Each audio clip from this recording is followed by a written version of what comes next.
Hello, Assalam-o-alikum friends, welcome back to another new video. Let's jump into the video immediately. So here on the computer you have to go to browser and open this link. You can find this link on my video description below. Okay, so here you have to download this min.gw file. This will take 5 seconds and then you will able to download it. It will start automatically. Okay, so I have already downloaded it. To define clearly, I am moving this file to my desktop. You can open it here also. Okay, so here is the file. You have to open it by double clicking on it and just click on install, and then you can select the path where you want to install, or you can leave it as it is and then click on continue.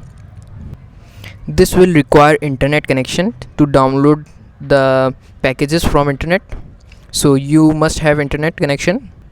So I am fast forwarding this video and then click on continue, and then this application will open. So by default first and last will be marked, so you have to mark all these to install.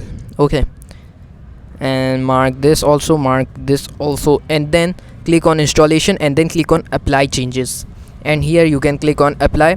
This will take around 20 minutes in my case, but if your internet connection is good you can done it in 10 minutes, 5 minutes, and it is installing. As you can see, I have fast forwarded this video to save the time. Okay, and then click on close after all changes were applied successfully. Okay, click on close and then close this application also, and then after installation you can remove these files from desktop.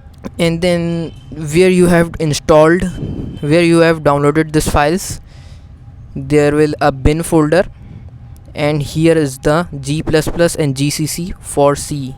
These are the compilers for C, and in here in CMD you will type GCC, and as you can see this compiler is active here, and you can also type G++, and this compiler is also here.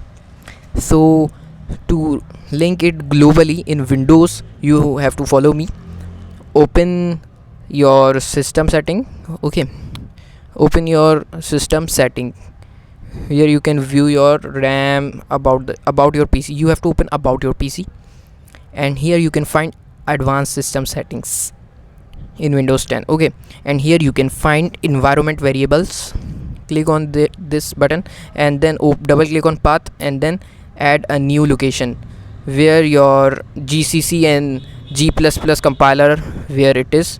So in my case it is here where I have downloaded these files in bin folder. Okay, so now go to address bar and copy this location, and then go back and add this location here, and then hit enter button on your keyboard, and then click on OK, and then you are done. You have linked your compiler successfully, and click on OK, and then click on OK and close everything, and open your command prompt. And if you type GCC here, it is working, as you can see, and if you type G++ here, and it is also working. So C compiler is successfully linked here. So give us a thumbs up if you linked your compiler in your Windows computer, and if you like our videos you can subscribe our channel for more videos. Thanks for your time. Have a good day. Allah Hafiz.